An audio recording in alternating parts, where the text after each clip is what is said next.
왕실을 오래 취재해온 기자의 눈으로 볼 때 긴급 속보라는 단어가 붙는 순간부터 이야기는 사실 그 자체보다도 훨씬 복잡한 층위를 띠기 시작한다. 왕실 뉴스는 언제나 두 갈래로 흘러간다. 하나는 공식 기록과 발표, 그리고 역사에 남는 문장들이다.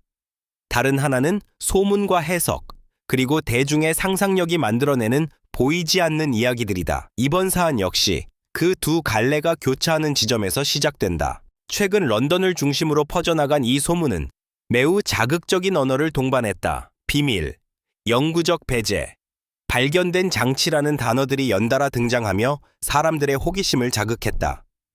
그러나 왕실을 오랫동안 지켜본 이들에게 이런 표현은 낯설지 않다. 역설적으로 가장 조용해야 할 공간에서 가장 요란한 이야기가 만들어지기 때문이다. 왕실은 전통과 규율, 그리고 침묵을 통해 스스로를 보호해왔지만 바로 그 침묵이 때로는 수많은 해석을 낳는다. 찰스 국왕의 이름이 중심에 놓이면서 이야기는 더욱 무게를 얻는다. 그는 단순히 한 개인이 아니라 수백 년 이어져 온 제도의 상징이기 때문이다. 국왕의 서명, 국왕의 결정, 국왕의 침묵은 언제나 정치적 사회적 의미를 함께 지닌다.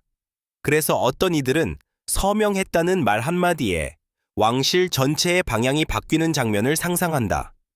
하지만 실제 왕실의 결정 구조는 그보다 훨씬 느리고 집단적이며 절차에 얽매여 있다. 여왕 카밀라에 대한 시선 또한 복합적이다. 그녀는 오랜 시간 논란의 중심에 있었고 동시에 제도 안으로 들어온 인물이다. 대중의 기억 속에서 그녀는 한 사람의 아내이자 왕비이자 과거와 현재가 교차하는 상징으로 존재한다. 그렇기에 그녀의 이름이 포함된 어떤 소문이든 즉각적인 반응을 불러일으킨다. 특히 영구적이라는 단어는 왕실 세계에서는 거의 사용되지 않는 표현이기에 더욱 강한 인상을 남긴다. 왕실에서 영구적인 것은 인물보다 제도이며 개인은 늘 변화 속에 놓여 있기 때문이다. 이야기의 또 다른 축은 발견된 장치라는 표현이다. 이 단어는 현대적 불안과 고전적 권력의 충돌을 상징한다. 과거 왕실의 위기는 혈통과 전쟁, 종교 문제에서 비롯되었다면 오늘날의 위기는 기술과 정보, 사생활의 경계에서 발생한다. 왕실 거처는 더 이상 단순한 거주 공간이 아니라 보안과 상징성이 결합된 장소다. 그 안에서 어떤 장치가 언급되는 순간 사람들은 음모와 감시, 비밀 회의실을 떠올린다. 그러나 실제로는 왕실의 보안 체계가 얼마나 복잡하고 다층적인지 아는 사람은 많지 않다. 이 지점에서 기자로서 반드시 짚어야 할 것은 사실과 해석의 경계다. 왕실 관련 보도에서 가장 위험한 순간은 확인되지 않은 것은 정보를 결정이나 명령으로 단정 지을 때다. 왕실은 공식 발표를 통해서만 움직인다는 원칙을 고수해왔다. 비공식적 조치나 내부 검토가 존재하지 않는다는 뜻은 아니지만 그것이 곧바로 극단적인 결론으로 이어지지는 않는다. 소문은 종종 내부 논의의 일부를 과장하거나 전혀 다른 사안을 연결해 하나의 극적인 이야기로 재구성한다. 그럼에도 불구하고 대중은 왜 이런 이야기에 끌리는가? 그것은 왕실이 여전히 인간적인 드라마를 상징하기 때문이다. 화려한 의전과 고요한 발코니 뒤에는 갈등과 선택, 그리고 감정이 존재할 것이라는 믿음이 있다. 사람들은 왕도 사랑하고 의심하며 두려워할 것이라고 생각한다.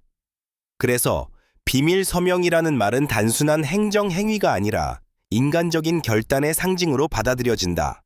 찰스 국왕의 통치 스타일을 이해하는 것도 중요하다. 그는 어머니 엘리자베스 2세와는 다른 방식으로 왕위를 수행하고 있다.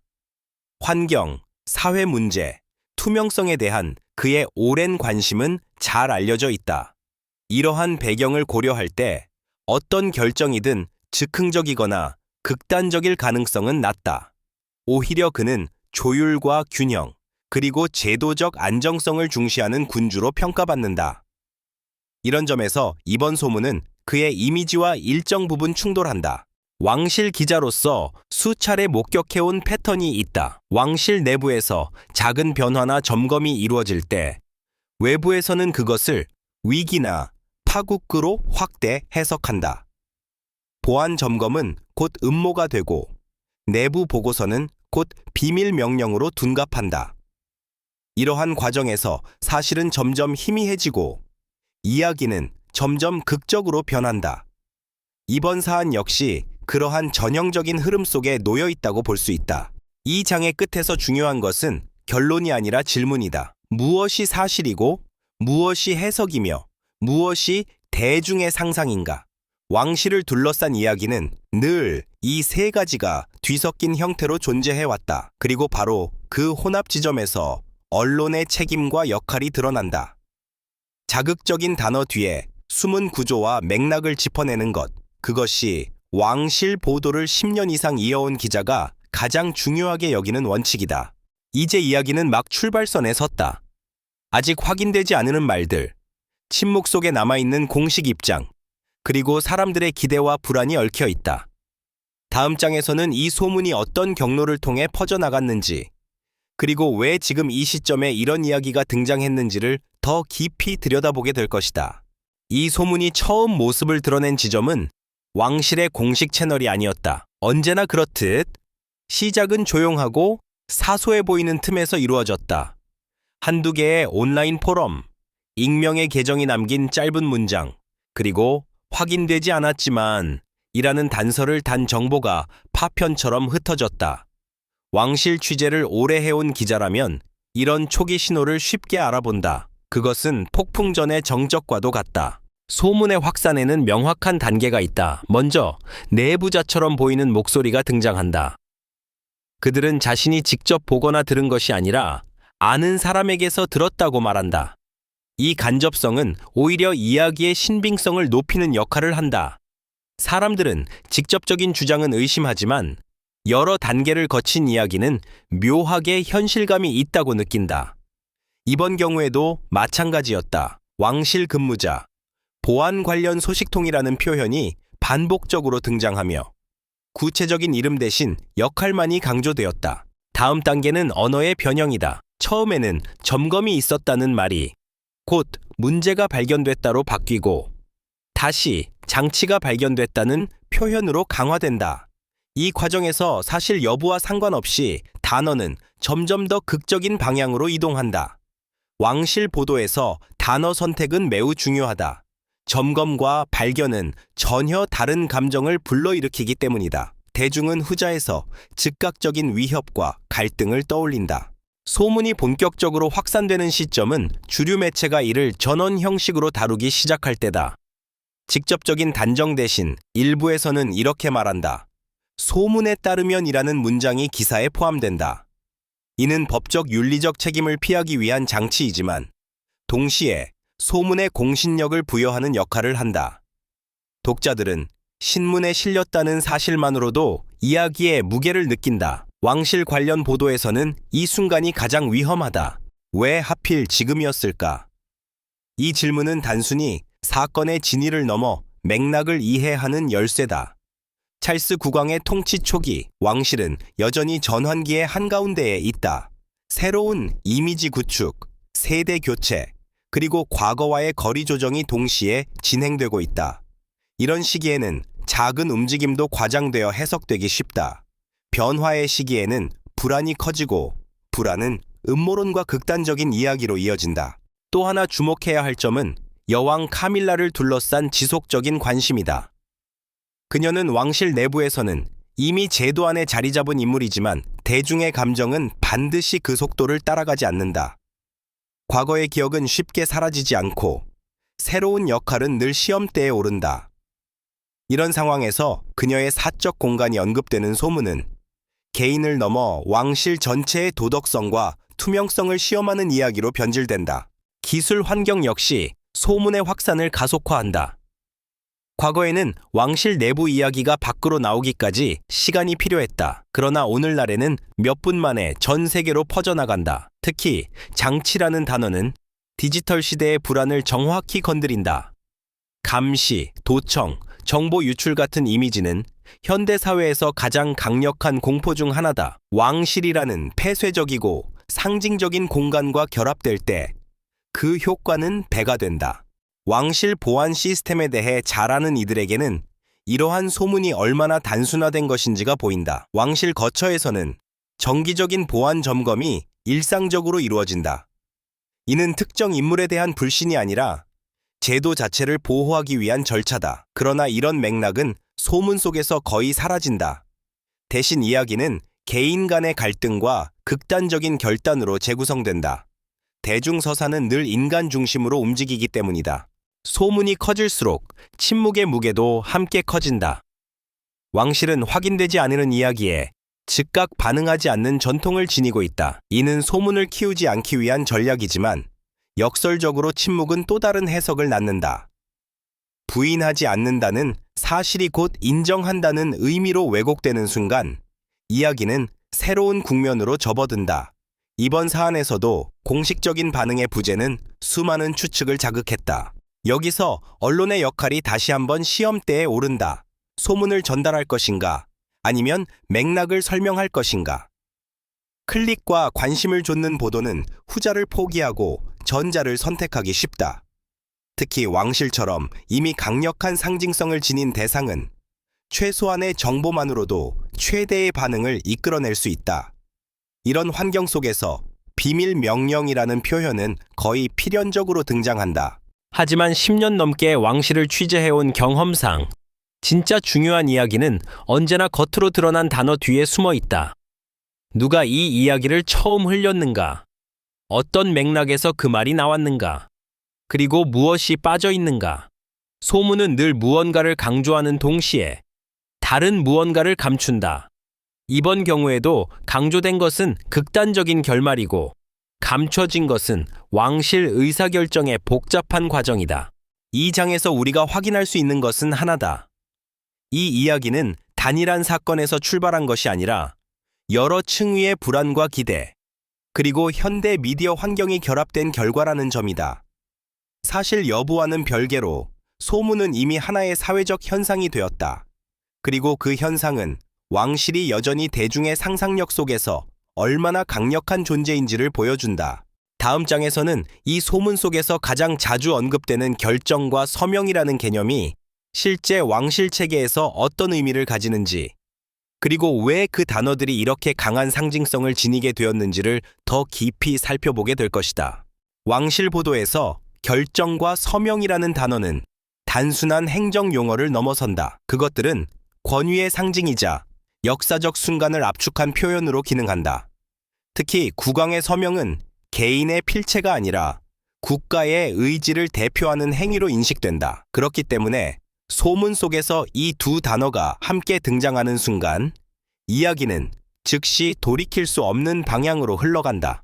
그러나 실제 왕실 체계에서 국왕의 결정은 대중이 상상하는 것처럼 단독적이거나 즉각적이지 않다. 대부분의 중요한 사안은 여러 자문 기구와 관료 조직, 그리고 법적 절차를 거친다.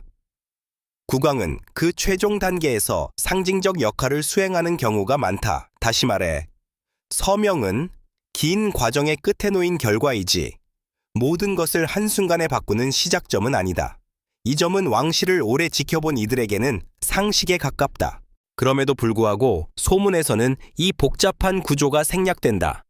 대신 하나의 장면이 강조된다. 고요한 서재, 묵직한 문서, 그리고 펜을 드는 국왕의 모습이다. 이 장면은 영화적이며 강력한 상징성을 지닌다. 대중은 긴 설명보다 단순한 이미지를 기억한다. 그래서 비밀리에 서명했다는 표현은 사실 여부와 무관하게 강한 현실감을 획득한다. 찰스 국왕의 경우 이러한 이미지와 실제 성향 사이에는 분명한 간극이 존재한다. 그는 오랜 세월 왕세자로서 제도의 한계를 경험했고 공개적 발언과 비공개 논의의 차이를 누구보다 잘 알고 있다. 그의 통치 방식은 일방적인 명령보다는 조율과 합의에 가깝다는 평가를 받아왔다. 이런 배경을 고려할 때 극단적인 결정을 비밀리에 단독으로 내렸다는 서사는 그의 인물상과 쉽게 맞아떨어지지 않는다. 또 하나 중요한 요소는 비밀이라는 단어다. 왕실에는 분명 공개되지 않는 논의와 문서가 존재한다. 하지만 그것은 음모를 숨기기 위한 비밀이라기보다 제도의 안정성을 유지하기 위한 관행에 가깝다. 모든 내부 검토를 공개한다면 왕실은 끊임없는 외부 압력에 노출될 수밖에 없다. 그럼에도 불구하고 대중 담론에서는 이 비밀이 곧 부정이나 배제의 증거처럼 사용된다. 여왕 카밀라와 관련해 결정이라는 단어가 유독 자주 등장하는 이유도 여기에 있다. 그녀는 개인적 관계와 제도적 위치가 겹쳐 있는 인물이기 때문이다. 그래서 어떤 변화나 점검이 있더라도 그것은 곧바로 개인적 운명과 연결되어 해석된다.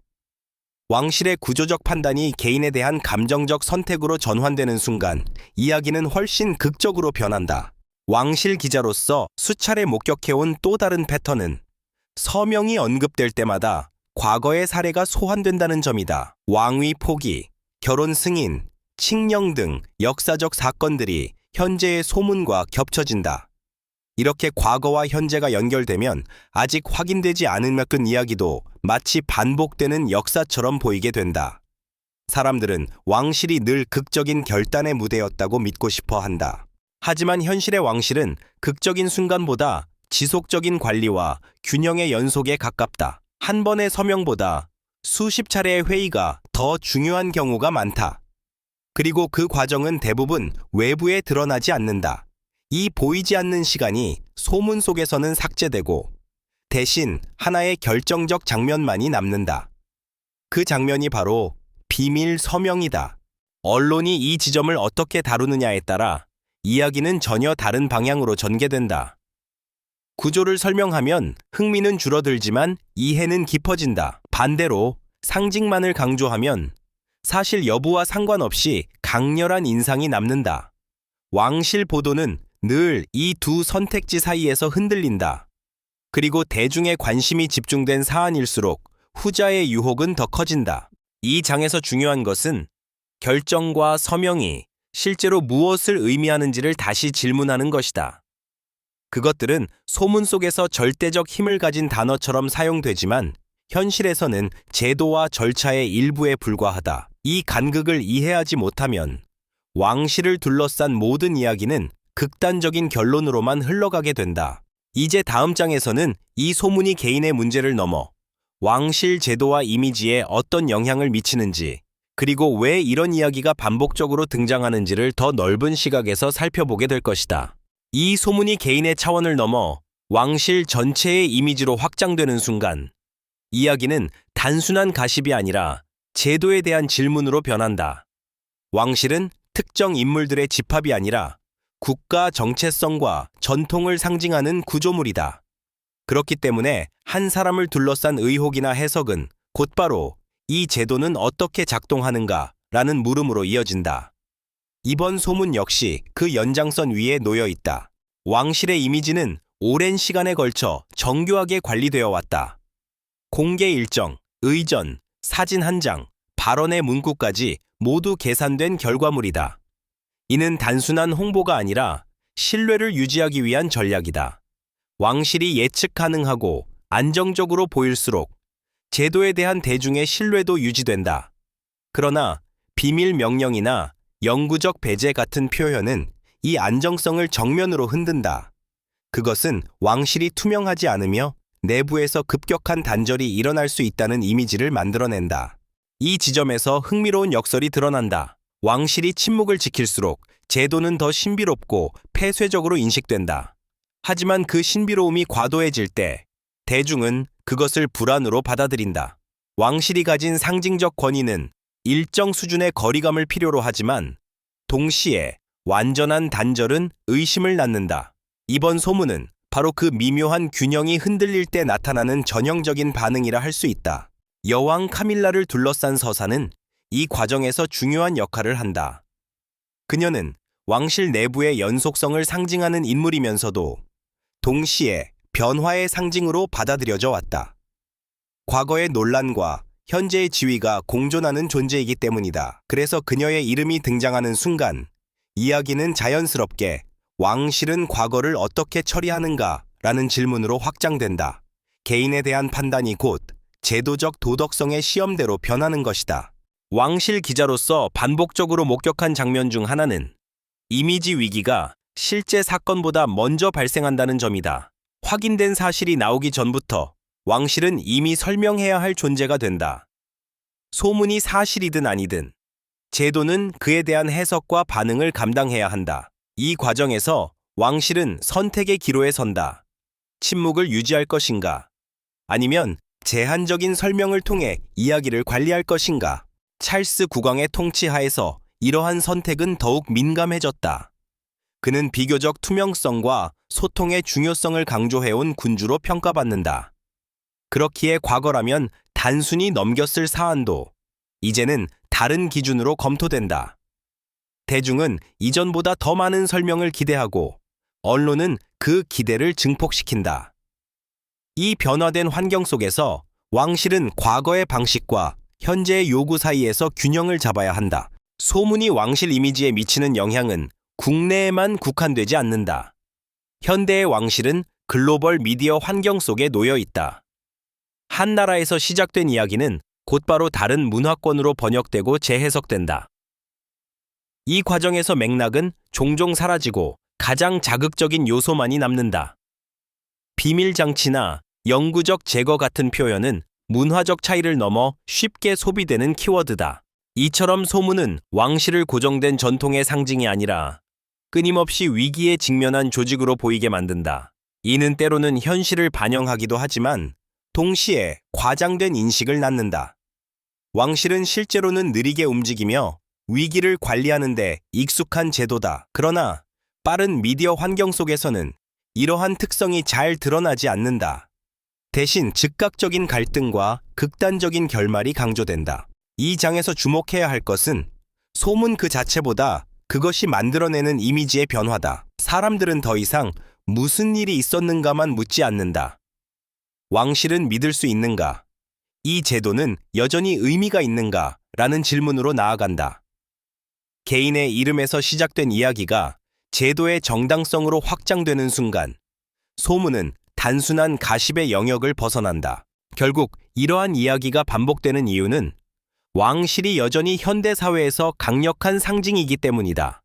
만약 왕실이 의미를 잃었다면 이런 소문은 관심조차 받지 못했을 것이다. 아이러니하게도 논란과 의혹은 왕실의 영향력이 여전히 유효하다는 증거이기도 하다. 사람들은 왕실이 어떻게 행동하는지에 여전히 주목하고 그 선택에서 사회적 의미를 읽어내려 한다. 다음 장에서는 이 소문이 대중의 감정과 어떻게 결합되는지, 그리고 왜 이런 이야기들이 특히 강한 반응을 불러일으키는지를 심리적 사회적 관점에서 더 깊이 분석하게 될 것이다. 이 소문이 유독 강한 반응을 불러일으키는 이유는 그것이 사실 여부를 떠나 대중의 감정 구조와 정확히 맞닿아 있기 때문이다. 왕실 뉴스는 언제나 정보이면서 동시에 감정의 이야기다. 사람들은 왕실을 통해 권력과 인간성, 특권과 고독이라는 상반된 요소를 동시에 바라본다. 그래서 하나의 소문이 등장하면 그것은 곧 개인의 가치관과 경험에 따라 서로 다른 감정으로 번역된다. 가장 먼저 작동하는 감정은 호기심이다. 비밀이라는 단어는 인간의 본능적인 탐구 욕구를 자극한다. 공개되지 않은 것, 숨겨진 것, 금지된 것에 대한 관심은 시대와 문화를 초월한다. 왕실은 그 자체로 접근이 제한된 세계이기에 비밀이라는 요소가 더해질수록 상상력은 더욱 빠르게 확장된다. 사람들은 사실을 기다리기보다 자신만의 이야기를 먼저 만들어낸다. 그 다음으로 등장하는 감정은 분노 혹은 동정이다. 이 두 감정은 종종 동시에 존재한다. 누군가는 권력을 가진 존재가 부당한 결정을 내렸다고 느끼며 분노하고, 또 다른 누군가는 배제되었다고 여겨지는 인물에게 감정이입을 한다. 여왕 카밀라의 경우 그녀를 바라보는 시선이 이미 극명하게 갈려있기 때문에 이런 감정의 진폭은 더욱 커진다. 한쪽에서는 특권의 상징으로, 다른 한쪽에서는 오랜 비판을 견뎌온 인물로 인식된다. 이 지점에서 소문은 일종의 감정적 무대가 된다. 사실 확인은 잠시 뒤로 밀려나고 각자의 입장과 감정이 이야기에 투영된다. 왕실 보도를 오래 해온 기자의 입장에서 보면 이 과정은 매우 익숙하다. 특정 사건이 아니라 그 사건을 둘러싼 감정의 흐름이 여론을 형성하는 것이다. 그리고 그 여론은 다시 언론의 보도 방향에 영향을 미친다. 현대 사회에서 이러한 감정의 확산은 소셜 미디어를 통해 더욱 가속화된다. 짧은 문장, 자극적인 단어, 강한 어조의 의견들이 빠르게 공유된다. 이 과정에서 복잡한 맥락은 사라지고 감정적으로 가장 강렬한 부분만이 남는다. 발견된 장치라는 표현은 공포를, 영구적 제거라는 표현은 분노를 불러일으키기에 충분하다. 사람들은 이야기를 읽기보다 느끼고 분석하기보다 반응한다. 심리적으로 볼 때 왕실을 둘러싼 이야기는 일종의 안전한 투사 대상이다. 사람들은 자신의 일상에서는 경험하기 어려운 극단적인 권력과 선택을 왕실 인물들에게 투영한다. 이는 개인적인 좌절이나 불안을 간접적으로 해소하는 방식이기도 하다. 누군가의 몰락이나 갈등을 바라보며 자신의 현실과 비교하고 감정을 정리한다. 이런 이유로 왕실 스캔들은 늘 대중적 에너지를 끌어모은다. 또 하나 중요한 요소는 정의에 대한 감각이다. 사람들은 왕실이 특별한 존재인 만큼 더 높은 도덕적 기준을 충족해야 한다고 기대한다. 그래서 작은 의혹도 크게 확대된다. 만약 같은 이야기가 일반적인 정치 조직이나 기업에서 나왔다면 반응은 지금보다 훨씬 제한적이었을지도 모른다. 그러나 왕실은 모범이라는 이미지와 분리될 수 없기에 기대가 클수록 실망도 커진다. 이러한 감정의 흐름 속에서 사실은 종종 불편한 존재가 된다. 사실은 감정을 완전히 충족시키지 못하기 때문이다. 확인 결과가 애매하거나 구조적 설명으로 귀결될 경우 대중의 관심은 빠르게 식는다. 반면 명확한 악역과 피해자가 등장하는 서사는 오래 살아남는다. 그래서 소문은 종종 사실보다 더 강한 생명력을 갖는다.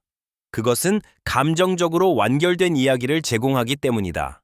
왕실 기자로서 가장 어려운 순간은 바로 이 지점이다. 감정적으로 이미 결론이 내려진 사안에 대해 차분한 맥락과 절차를 설명해야 할 때다. 독자들은 때로 설명을 원하지 않는다. 그들은 이미 느낀 감정을 확인받고 싶어 한다. 그러나 언론의 역할은 감정을 자극하는 데서 끝나지 않는다. 감정이 왜 생겼는지, 그 배경에는 무엇이 있는지를 보여주는 것이 더 중요하다. 이 장에서 드러나는 핵심은 분명하다. 이번 소문이 강력한 이유는 그것이 새로운 정보를 제공해서가 아니라 기존에 존재하던 감정과 인식을 정확히 자극했기 때문이다. 왕실에 대한 불신, 호기심, 기대, 실망이 모두 이 이야기 안에서 동시에 움직인다. 그래서 사람들은 이 소문을 단순히 읽는 것이 아니라 자신의 감정으로 재해석한다. 이제 다음 장에서는 이러한 감정의 파도가 실제 왕실 내부와 제도적 대응에 어떤 압박을 가하는지, 그리고 왕실이 이런 상황에서 어떤 방식으로 균형을 유지하려 하는지를 더 구체적으로 살펴보게 될 것이다.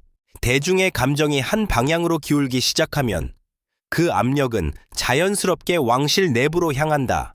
실제 사건의 유무와 관계없이 제도는 이미 반응해야 하는 상황에 놓이게 된다. 왕실은 여론에 직접 휘둘리는 조직은 아니지만 여론을 완전히 무시할 수도 없는 존재다. 특히 군주제가 상징과 신뢰 위에 서 있는 체제라는 점에서 이미지 관리와 내부 안정은 언제나 연결되어 있다. 이런 국면에서 왕실 내부의 움직임은 외부에서 상상하는 것보다 훨씬 조심스럽다. 겉으로 보기에 아무 일도 일어나지 않는 듯 보여도 내부에서는 다양한 시나리오가 검토된다. 어떤 설명이 필요한지, 언제 침묵을 유지해야 하는지, 누가 전면에 나서야 하는지에 대한 논의가 이어진다. 이는 특정 인물을 보호하거나 배제하기 위한 음모가 아니라 제도의 균형을 유지하기 위한 절차에 가깝다. 찰스 국왕의 입장에서는 이 균형 감각이 특히 중요하다. 그는 개인으로서의 관계와 군주로서의 책임이 겹쳐 있는 위치에 있다. 대중은 종종 이 두 역할을 하나로 묶어 해석하지만 실제로는 철저히 구분된다. 국왕의 개인적 감정이 곧바로 제도적 결정으로 이어진다는 인식은 이해하기 쉽지만 현실의 왕실은 그렇게 단순하게 움직이지 않는다. 여왕 카밀라 역시 이 압력에서 자유롭지 않다. 소문이 커질수록 그녀는 말하지 않아도 설명해야 하는 존재가 된다. 그러나 왕실의 규범상 개인이 직접 해명하는 방식은 거의 선택되지 않는다. 개인의 목소리가 등장하는 순간 이야기는 더 개인화되고 감정적으로 흐르기 때문이다. 그래서 왕실은 종종 침묵을 통해 상황을 관리하려 한다. 이 침묵은 오해를 낳기도 하지만 동시에 불필요한 확산을 막는 역할도 한다. 문제는 현대 미디어 환경에서 침묵의 효과가 과거만큼 확실하지 않다는 점이다. 정보의 공백은 곧 추측으로 채워진다. 공식 설명이 없을수록 비공식 해석은 더 대담해진다. 이번 소문에서도 마찬가지다. 왕실이 아무 말도 하지 않는 동안 이야기는 점점 더 구체적이고 극단적인 형태로 변해갔다. 이는 왕실이 통제할 수 없는 영역에서 이루어지는 변화다. 왕실 내부에서 가장 경계하는 상황은 소문이 내부 갈등이나 분열의 증거로 해석되는 것이다. 제도는 통일성과 연속성을 상징해야 하는데 외부에서는 작은 균열도 크게 확대해 바라본다. 비밀 결정이라는 표현은 곧 공식 질서 밖의 움직임을 연상시키며 이는 왕실이 지켜온 안정적 이미지와 충돌한다. 그래서 내부에서는 이 프레임 자체를 어떻게 무력화할 것인가가 중요한 과제가 된다. 이 과정에서 활용되는 전략 중 하나는 시간이다. 왕실은 빠른 반응보다 시간이 지나며 자연스럽게 관심이 식기를 기다리는 방식을 택하는 경우가 많다. 새로운 일정, 다른 뉴스, 또 다른 이슈가 등장하면 소문은 점차 뒤로 밀린다. 이는 냉정하고 계산적인 선택처럼 보일 수 있지만 장기적으로는 가장 덜 위험한 방법이기도 하다. 하지만 모든 소문이 자연스럽게 사라지는 것은 아니다. 특히 감정적으로 강하게 결합된 이야기는 오랫동안 반복된다. 이런 경우 왕실은 간접적인 방식으로 메시지를 전달한다. 공개 석상에서의 모습, 일정의 변화, 상징적인 사진 한 장이 말보다 더 많은 것을 설명하기도 한다. 대중은 공식 문서보다 이런 신호에 더 민감하게 반응한다.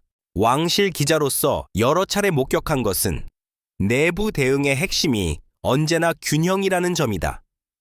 개인을 보호하면서도 제도를 지켜야 하고 침묵을 유지하면서도 불신을 키우지 않아야 한다. 이 균형은 외부에서 보기에는 모호하고 답답해 보일 수 있다. 그러나 왕실이라는 조직은 바로 그 모호함 속에서 생존해왔다. 이 장에서 드러나는 사실은 소문이 왕실 내부를 실제로 흔들기보다는 왕실이 가진 대응 메커니즘을 시험한다는 점이다. 제도는 반복되는 위기 속에서 자신만의 리듬과 방식을 만들어 왔다. 이번 사안 역시 그 연장선에 놓여 있다. 중요한 것은 단기적인 반응이 아니라 장기적으로 어떤 이미지를 남기느냐이다. 다음이자 마지막 장에서는 이 모든 논의를 종합해 왜 이런 이야기가 끊임없이 반복되는지, 그리고 왕실과 대중, 언론 사이의 관계가 앞으로 어떤 방향으로 흘러갈 가능성이 있는지를 정리하며 이야기를 마무리하게 될 것이다. 이야기의 끝에 다다르면 처음의 자극적인 문장보다 더 또렷하게 남는 것은 질문의 연속이다. 무엇이 사실이었는가? 무엇이 과장되었는가? 그리고 왜 우리는 이런 이야기를 반복해서 만들어내고 소비하는가? 왕실을 둘러싼 소문은 언제나 하나의 사건으로 시작하지만 결국에는 사회와 언론, 그리고 대중의 관계를 비추는 거울이 된다. 왕실과 대중의 관계는 본질적으로 모순적이다. 사람들은 왕실이 전통과 품위를 지키길 바라면서도 동시에 그 내부를 들여다보고 싶어 한다.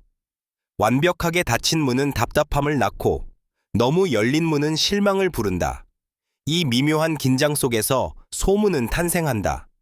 공개되지 않은 좋은 영역이 존재하는 한 상상은 그 빈틈을 채우려 한다. 언론 역시 이 구조에서 자유롭지 않다. 왕실 보도는 단순한 정보 전달을 넘어 해석과 맥락 제공이라는 책임을 동반한다. 그러나 경쟁이 치열한 미디어 환경에서 자극적인 표현은 늘 유혹적이다. 비밀, 영구적, 발견 같은 단어는 클릭과 관심을 보장한다. 문제는 이런 단어들이 반복될수록 왕실은 실제보다 더 극단적인 공간으로 인식된다는 점이다. 이번 이야기를 통해 드러난 것은 왕실이 여전히 강력한 상징이라는 사실이다.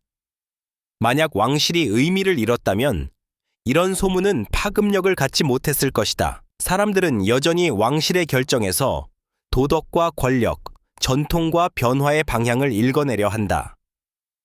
그래서 확인되지 않은 기근 이야기조차도 사회적 토론의 재료가 된다. 찰스 국왕과 여왕 카밀라를 둘러싼 이 서사는 특정 인물의 운명을 넘어 제도의 지속 가능성에 대한 질문으로 확장되었다. 군주제는 변화하는 시대 속에서 어떻게 신뢰를 유지할 것인가? 침묵과 설명의 경계는 어디에 있어야 하는가? 이러한 질문은 이번 소문이 사라진 뒤에도 계속 남을 것이다. 왕실 기자로서 10년 넘게 지켜본 결과 한 가지 분명한 사실이 있다. 왕실을 둘러싼 가장 강력한 이야기는 언제나 확인된 사실이 아니라 사람들이 믿고 싶어 하는 서사에서 나온다는 점이다. 그 서사는 시대의 불안과 기대를 반영하며 왕실은 그 무대 위에서 상징적인 역할을 맡는다. 그래서 왕실 관련 소문은 끊임없이 반복되고 형태만 바뀌어 다시 등장한다. 중요한 것은 이 반복 속에서 무엇을 배울 것인가다. 대중은 점점 더 빠르게 반응하고 언론은 점점 더 강한 표현을 사용한다. 이런 환경에서 균형을 잃지 않는 것은 쉽지 않다. 그러나 맥락을 이해하려는 노력, 절차와 구조를 바라보는 시선이 사라질 때 이야기는 언제나 극단으로 치닫는다. 이야기의 시작에서 언급되었던 자극적인 문장은 결국 하나의 사례에 불과하다. 그것은 왕실과 대중, 언론 사이의 오래된 긴장을 다시 한번 드러낸 계기였다. 시간이 지나면 새로운 소문이 등장하고 또 다른 인물이 중심에 설 것이다. 하지만 구조는 크게 달라지지 않는다. 이 장을 끝으로 우리는 하나의 결론보다는 하나의 인식을 남긴다. 왕실은 완벽한 비밀의 공간도 완전히 투명한 무대도 아니다. 그것은 인간과 제도, 전통과 현대가 끊임없이 충돌하고 조정되는 장소다. 그리고 바로 그 복합성 때문에 왕실을 둘러싼 이야기는 앞으로도 계속해서 만들어질 것이다.